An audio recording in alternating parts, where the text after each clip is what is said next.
बोले शंकर भगवान की जय हो।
बढ़िया देखो मन भैया मन आनंद लेवा थे और आधा जी मन नाचा थे तीर चला देखा ऐसा नहीं करना है।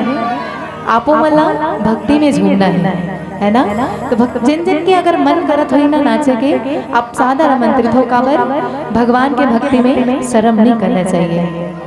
एक सुंदर से बात कौन कौन शंकर भगवान के मंदिर में जाते हो पूजा करे बर वहां जाके हर हर महादेव कथो दोनों हाथों पर करके कथो हाँ जन्मन कथो वेरी गुड और जन्मन नहीं कहो ना ते मन हाँ आजल चालू कर दो काबर हर हर महादेव के से ना जीवन के कल्याण हो जाते हैं। तो चलो एक काम करते हैं सबके सब दोनों हाथ पर करके 3 बार हर हर महादेव कही देथन देखथन हमरो मन के जीवन के कल्याण होथे कि नहीं है ना। भक्त अगर पूरा भाव से हर हर महादेव कही देते ना तो भोलेनाथ महाराज बहुत प्रसन्न हो जाते हैं।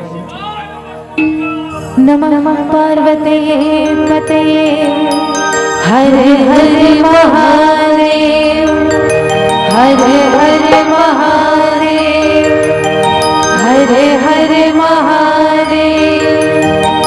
और पूरा हाथ ऊपर करके मीठी मीठी ताली साथ कहना है का जब हरे हरे हरे होला गुरु महादेव